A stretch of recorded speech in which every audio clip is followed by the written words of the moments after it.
Hello दोस्तों, हमने इस सच्ची प्रेम कहानी के पहले भाग में पढ़ा था कि दीपक अपनी बहन की शादी की पार्टी में उसके ससुराल जाता है, जहां एक लड़की उसे एक लव लेटर देती है जो किसी अनजान लड़की द्वारा उसे भेजा गया होता है। दीपक उस लव लेटर को खोलकर पढ़ता है तो पता चलता है कि उसकी कोई रिया नाम की लड़की है जिसने वो लव लेटर किसी और लड़की के हाथों उसके पास भिजवाया है और वो रिया नाम की लड़की पिछले 1 साल से बिना जाने दीपक से प्यार करती है। दीपक उस लड़की से मिला नहीं, पर जब उसने यह लेटर देखा और तस्वीर देखी तो वो सोचता है और उसे याद आता है उस लड़की के बारे में।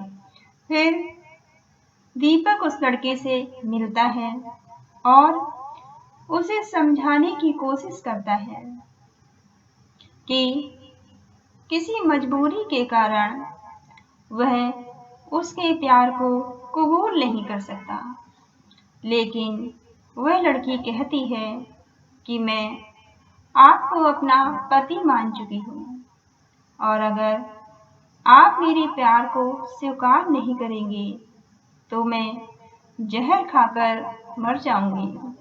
दीपक की वो कौन सी मजबूरी थी जिसके कारण वह रिया का प्यार कबूल नहीं करना चाहता था?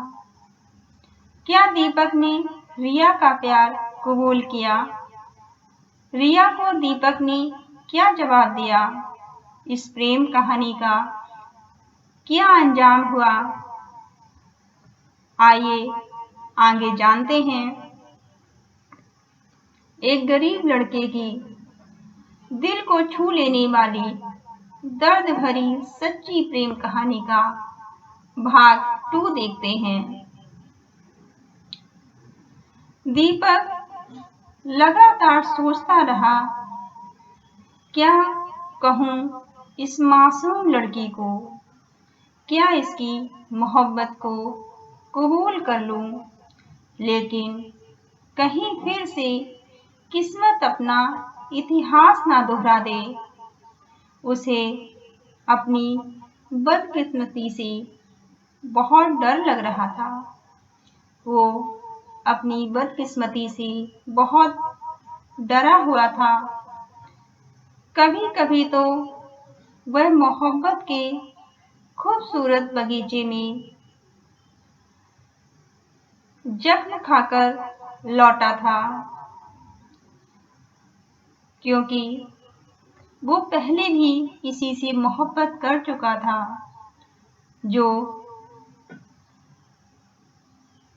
उसका दिल तोड़ चुकी थी, और अभी अभी तो वह मोहब्बत के उस खूबसूरत बगीचे से जख्म खाकर लौटा था।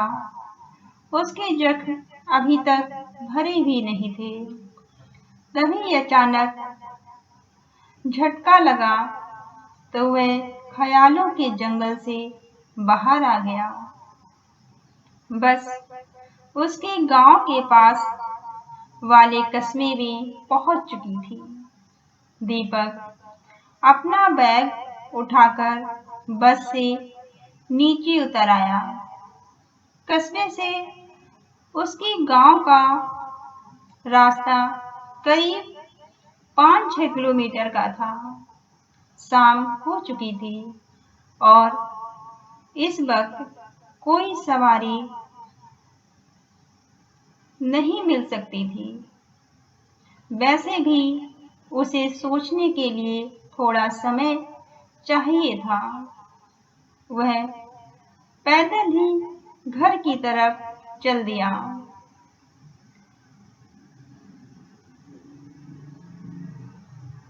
तुम्हारे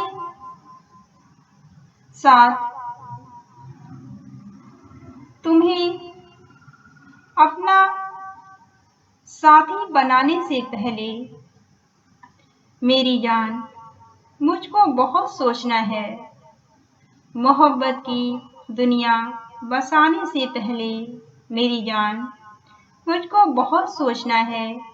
ऐसे कई सारे ख्यालों में दीपक खोया हुआ था। दूर किसी लाउड स्पीकर से कुछ इसी तरह की गानों की आवाज भी आ रही थी, जो कि रास्ते भर सोचते हुए दीपक के कानों में इस तरह के गानों की आवाज भी पड़ती रही। वह रास्ते भर सोचता रहा, मगर किसी निष्कर्ष पर नहीं पहुंच सका। जब वह घर पहुंचा तो रात के 8 बज चुके थे। दीपक ने भोजन किया और अपने घर वालों को बहन के घर का हालचाल सुनाने लगा। माँ, आज बहुत गर्मी है, इसलिए मैं छत पर नहीं सोऊंगा। दीपक ने अपनी माँ से कहा, ठीक है, थोड़ी देर रुको, मैं बिस्तर लेकर आ रहा हूँ। उसकी माँ ने उठते हुए कहा, रात के 1 बज रहे हैं। दीपक ने काफी सोचा विचारा। बहुत सोचने विचारने के बाद रिया को जवाब लिखना शुरू किया। रिया जी, मैं आपके सच्चे प्यार की बहुत कद्र करता हूँ, लेकिन माफ कीजिए, मैं आपके प्यार को स्वीकार नहीं कर सकता, क्योंकि मैं आपके प्यार के काबिल नहीं हूँ। मैं एक गांव का सीधा साधा और कम पढ़ा लिखा लड़का हूँ, और आप एक शहर की पढ़ी लिखी खूबसूरत लड़की हैं। मैं एक गरीब माँ बाप का गरीब बेटा हूँ, और आप एक अमीर खानदान की लड़की हैं। आपके और हमारे स्टेटस में जमीन आसमान का अंतर है, इसलिए आपके घर वाले किसी भी हाल में हमारी शादी के लिए राजी नहीं होंगे, और मैं नहीं चाहता कि हमारे प्यार की कश्ती बीच समंदर में ही डूब जाए। आप एक पढ़ी लिखी और समझदार लड़की हैं, और मुझे उम्मीद है कि आप हमारी मजबूरी जरूर समझेंगी। आपका दीपक। पत्र लिखा, और पत्र लिखने के बाद उसने तकिए के नीचे दबाया और सोने के इरादे से आंखें मूंद ली।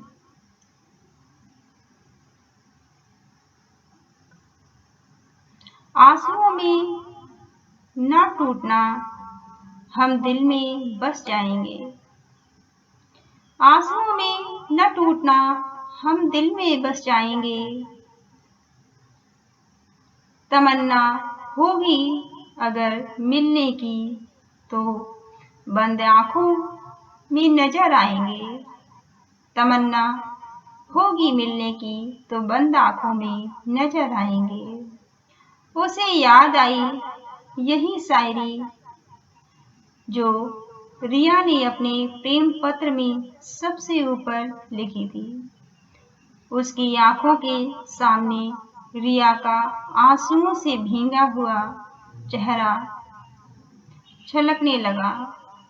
फिर काफी देर तक अनजानी राहों पर भटकते भटकते वह नींद की वादियों में उतर गया। बाबू, उठो ना, धूप निकल आई है। माँ ने उसके ऊपर से चादर हटाते हुए कहा। दीपक ने आंखें मिचलते हुए मोबाइल पर टाइम देखा। सुबह के 7 बज रहे थे। मोबाइल एक तरफ रख कर वह उठा और वॉशरूम चला गया। वॉशरूम से निकलते ही माँ ने बताया कि मोबाइल पर किसी का कॉल आया था। दीपक ने देखा तो किसी अनजान नंबर से मिस कॉल दिखाई दे रहा था। इतनी सुबह कौन हो सकता है? दीपक सोचने लगा। उसने सोचते हुए कॉल बैक किया। हेलो, प्रणाम भैया। उधर से अंकिता की आवाज सुनाई दी। खूब खुश रहो, कैसी हो तुम? दीपक अपनी प्यारी बहन की आवाज सुनकर खुश हो गया। मैं बिल्कुल ठीक हूँ, और आप कैसे हैं? मैं भी ठीक हूँ, दीपक मुस्कुराते हुए बोला। मम्मी पापा कैसे हैं? उनसे बात कराइए ना। फिर अंकिता ने सबसे बात की और आखिर में दीपक से बोली, भैया आपका चार्जर यहीं रह गया है। मोबाइल चार्ज कैसे कीजिएगा? अरे हाँ, चार्जर को तो मैं रखना ही भूल गया। वो मैंने चार्ज के लिए बोट में लगाया था, वहीं रह गया। दीपक को याद आया। अच्छा ठीक है, मैं 1-2 दिन में आकर ले जाऊंगा। कॉल डिस्कनेक्ट करने के बाद दीपक ने देखा कि बैटरी लगभग डिस्चार्ज हो चुकी है। एक बार तो उसने सोचा कि आज ही चला जाता हूँ, लेकिन नई नई रिश्तेदारी थी और इतनी जल्दी जल्दी जाना ठीक नहीं था। यही सोचकर उसने अपना इरादा बदल दिया। खैर, अगले 2 दिन बाद वह फिर अंकिता के ससुराल गया। दीपक के आने से अंकिता बहुत खुश थी, लेकिन उससे भी ज्यादा खुश थी रिया। उसके तो पांव जमीन पर ही नहीं पड़ रहे थे। आज उसने खुद अपने हाथों से नरम नरम पराठे बनाए और खाना लेकर खुद दीपक के पास चली आई। उसने दीपक के आगे थाली रख दी और एक तरफ खड़ी हो गई। तभी दीपक ने जेब से पत्र निकाला और रिया की तरफ बढ़ा दिया। रिया ने पत्र को मोड़कर अपनी मुट्ठी में दबाया और वहां से चली गई। खाना खाकर दीपक अंकिता के साथ उसके सास ससुर से बातें करने लगा। बातों ही बातों में कब शाम हो गई उसे पता ही नहीं चला। दीपक ने मम्मी से जाने की इजाजत मांगी। बाबू 3 बज चुके हैं और उधर जाने वाली ट्रेन निकल चुकी होगी और पता नहीं बस मिलेगी भी या नहीं, इसलिए आज रुक जाइए, कल चले जाइएगा। अंकिता की सासू माँ ने प्यार भरा निवेदन किया और सच तो यह था कि उनको दीपक से गहरा लगाव हो चुका था। वो तो कहती थी कि मैं आपको अपने बेटे से भी ज्यादा मानती हूँ। आखिरकार दीपक को रुकना ही पड़ा। चलिए आज आपको हम अपने बगीचे दिखाते हैं। दीपक हाथ मुंह धोकर पापा मम्मी के साथ बाहर घूमने निकल गया। अंकिता की सास अपने माँ बाप की इकलौती बेटी थी, इसलिए उनको अपने माता पिता की तरफ से काफी जमीन जायदाद मिली थी, जिसमें सैकड़ों एकड़ में फैले हुए आम के बगीचे थे, जिनकी कीमत करोड़ों में थी। रात को वापस आकर दीपक ने पापा के साथ ही खाना खाया और उनके साथ ही सो गया। अगली सुबह रिया ने उसे जगाया तो उसने देखा कि पापा उठकर बाहर जा चुके थे। क्या हुआ? दीपक ने देखा कि रिया आज काफी उदास और गंभीर लग रही थी, तो उसने धीमे से मुस्कुराते हुए पूछा। रिया ने कोई जवाब नहीं दिया। उसने दीपक के हाथ में एक चिट्ठी थमाई और चुपचाप चली गई। दीपक ने पत्र को पॉकेट में डाल लिया और घर वापस जाने के लिए तैयार होने लगा। फिर वह उसके आने तक कहीं भी नजर नहीं आई। दीपक घर पहुंचते ही चिट्ठी निकालकर पढ़ने लगा। प्रिय दीपक जी, आप ये क्या कह रहे हैं कि मैं गरीब घर का हूँ और आप अमीर घर की? आपको क्या लगता है मैंने आपके धन दौलत से प्यार किया है? एक बात याद रखिए, मुझे आपके धन दौलत से कोई लेना देना नहीं है। अगर आप मेरा साथ देंगे तो मैं आपके साथ ही खुशी खुशी रहूंगी। और रही बात शादी की, तो मेरी नानी और मम्मी आपको बहुत पसंद करती हैं।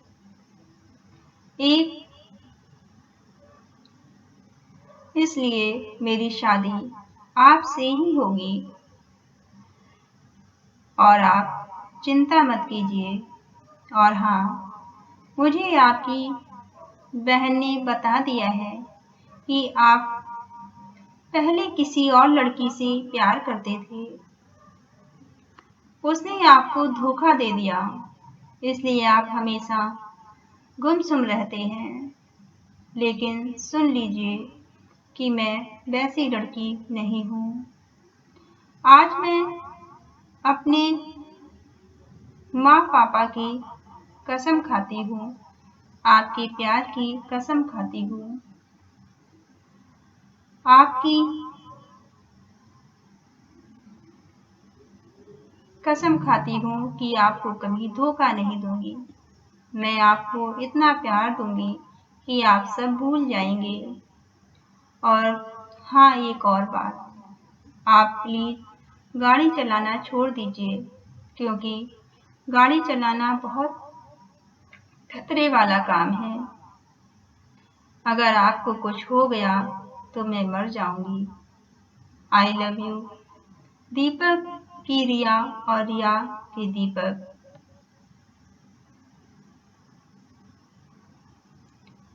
चिट्ठी खत्म करके दीपक ने एक गहरी सांस ली और बिस्तर पर लेट गया। उसने महसूस किया कि उसके दिल की बंजर पड़ी जमीन पर उस लड़की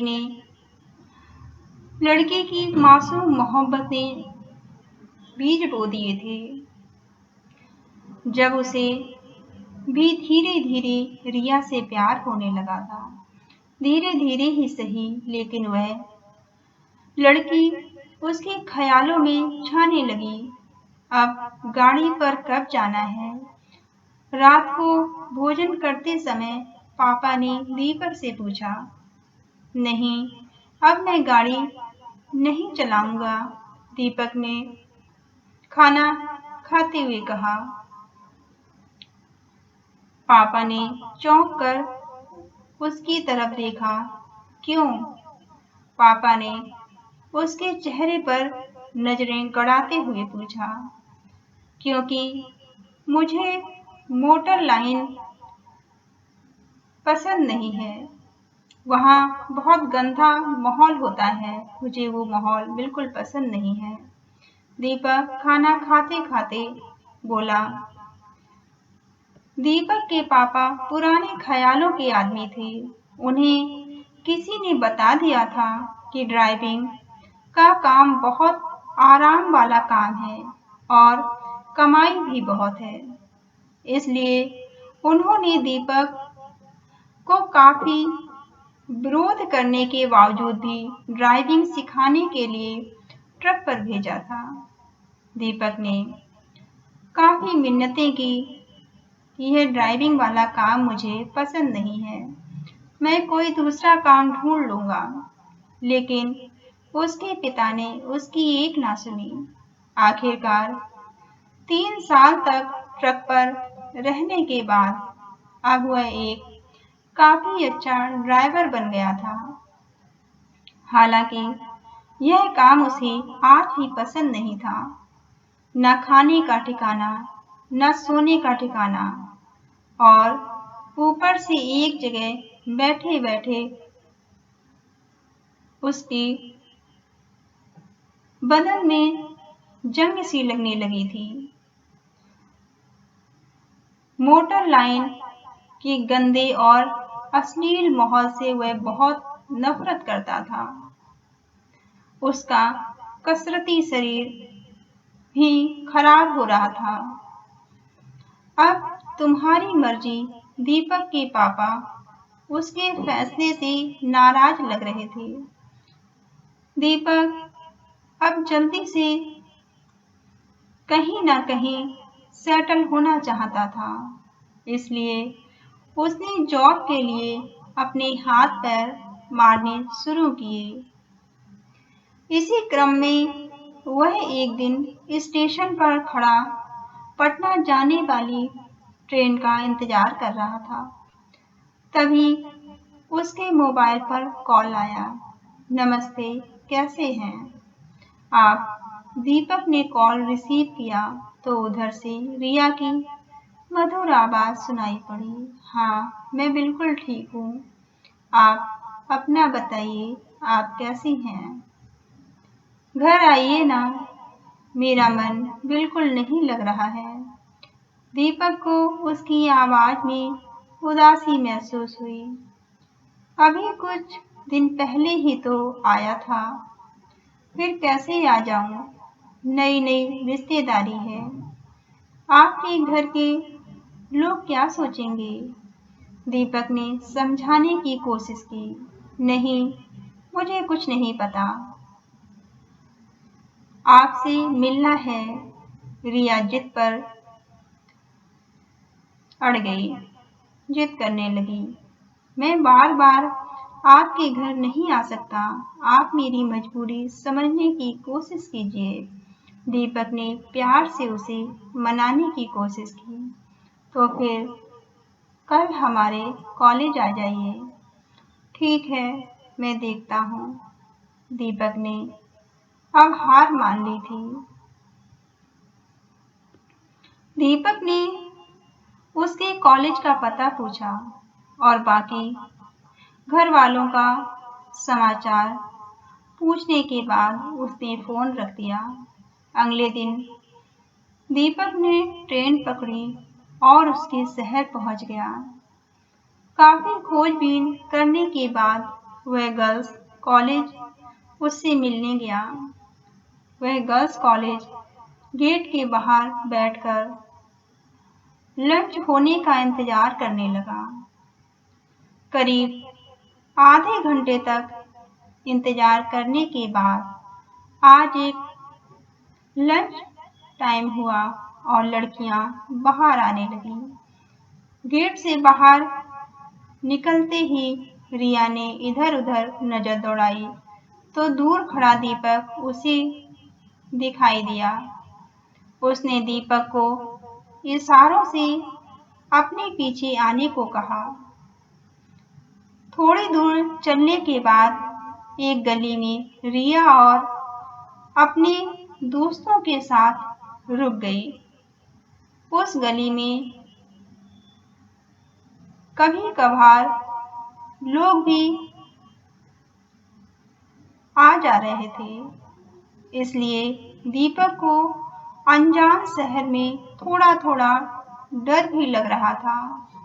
रिया को भी वहां अच्छा नहीं लग रहा था, इसलिए उसने 2 मिनट हाल चाल पूछा और घर चलने के लिए कहा, लेकिन दीपक ने मना कर दिया। फिर दीपक रिया ने अपने दिल का हाल जो उसने चिट्ठी में लिखा था दीपक को दे दिया और चली गई। दीपक भी वहां से अपने घर वापस चला आया। धीरे धीरे प्यार का यह सिलसिला चल पड़ा। दीपक एक अंतराल पर उसके कॉलेज उससे मिलने जाने लगा। अब तो रिया की सहेलियां भी उसे जीजा जी कहने लगी थीं। रिया के पास मोबाइल नहीं था, फिर भी वह पीसीओ से प्रतिदिन 3 बार फोन किया करती थी।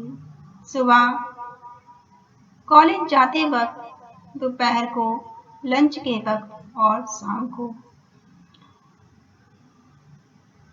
एक दिन दीपक ने मजाक मजाक में पूछ ही लिया कि फोन करने के लिए उसके पास इतने पैसे कहाँ से आते हैं।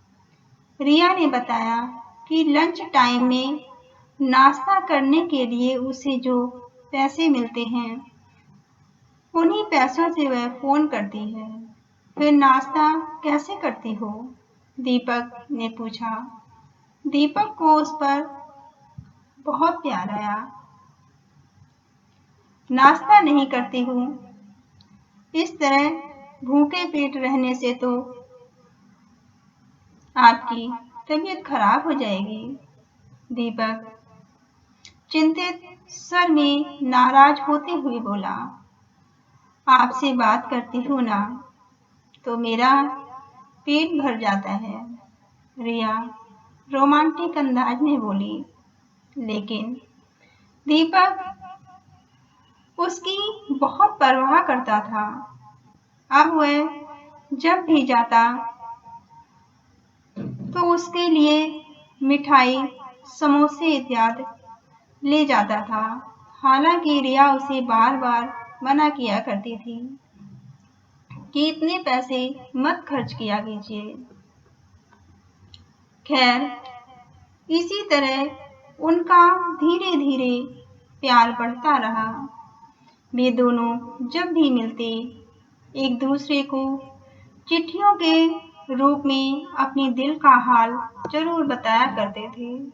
उन्होंने एक दूसरे को इतने पत्र लिखे कि उनके पास पत्रों की एक लाइब्रेरी बन गई थी। दीपक कभी कभार अंकिता के घर भी चला जाता था। वह सबके सो जाने के बाद वे दोनों रात में किचन में मिलते और एक दूसरे से बातें किया करते थे। साथ जीने मरने की कस्में खाया करते थे। शायद उन्हें इस बात का गुमान भी नहीं था कि उनके जीवन में एक तूफान आने को था जो उनके सारे सपनों को चूर चूर करने वाला था। प्यार की एक अलग दुनिया उन्होंने बसा रखी थी। उन प्रेमियों को शायद पता भी नहीं था कि उनकी प्रेम कहानी एक दर्द भरी दास्तां बन जाएगी। हालांकि उन्होंने कभी भी प्यार के उस दायरे को पार नहीं किया था जिसे समाज बुरा समझता है। दीपक खुले दिल वाला लड़का था, इसलिए उसने अपने माँ और बहनों से अपने रिया के बारे में बता दिया था। लेकिन रिया ने अपने प्यार की बात अपने घर वालों से छिपा रखी थी। दीपक ने कई बार कहा कि वह अपने घर वालों को सब कुछ बता दे, लेकिन उसे रिया के माता पिता भी बहुत प्यारे थे। वह उनसे रुसवाई नहीं चाहता था, लेकिन वह शायद उनसे अपने प्यार की बात कहने में डरती थी। वह दीपक से कहती थी कि वह अपने पापा को हमारे रिश्ते की बात करने के लिए हमारे घर भेजे। क्योंकि दीपक अभी तक बेरोजगार था, इसलिए पहले वह अपने पैरों पर खड़ा होना चाहता था ताकि वह रिया को खुश रख सके। इसके लिए वह काफी प्रयास भी कर रहा था। दीपक के कुछ दोस्त काठमांडू में फलों का व्यापार करते थे। उन्होंने दीपक को भी अपने पास बुलाया। दीपक वहीं उनके साथ रहकर फलों का व्यापार करने लगा। दीपक के बाहर जाते ही उनका मिलना जुलना लगभग बंद ही हो गया था और वे दोनों प्यार जुदाई में तड़पने लगे थे। रिया के पास मोबाइल नहीं था और काठमांडू चूंकि विदेश में था, इसलिए वहां इंडिया की सिम काम नहीं करती थी। अब उनके लिए उनकी चिट्ठियां ही जीने का सहारा बन चुकी थी। दीपक रिया की दी गई चिट्ठियों को हमेशा अपने बैग में संभाल कर रखता था और उसे पढ़कर रिया को याद किया करता था। हालांकि एक दो बार उसने अपने दोस्त के मोबाइल से रिया की दोस्त को फोन किया था। रिया के दोस्त के पास मोबाइल था, उस पर फोन करके उसने बात की थी। अभी उसे वहां गए हुए करीब 1 महीना ही हुआ था। एक दिन सुबह वह अपने दोस्त के साथ खाना बना रहा था, तभी उसके दोस्त के मोबाइल पर रिया का कॉल आया। दीपक ने कॉल रिसीव किया तो रिया की आवाज सुनाई दी। वह बहुत रो रही थी। क्या हुआ? क्यों रो रही हो? रिया की रोने की आवाज सुनकर दीपक का कलेजा बैठने लगा। आप जल्दी से जल्दी घर चले आइए, यहाँ बहुत प्रॉब्लम हो गई है। रिया क्यों रो रही थी? उसके साथ ऐसा क्या हुआ था? क्या उन दोनों की प्रेम कहानी पूरी होगी या उनकी प्रेम कहानी अधूरी रह जाएगी? अब क्या होगा दीपक और रिया की प्रेम कहानी का? दिल को छू लेने वाली इस प्रेम कहानी का क्या अंजाम होगा? इसे जानने के लिए आप इसका पार्ट 3 जरूर देखिएगा। एक गरीब लड़के की दिल को छू लेने वाली सच्ची प्रेम कहानी का आप भाग 3 जरूर देखिएगा कि आगे आखिर क्या होता है इनकी प्रेम कहानी का अंजाम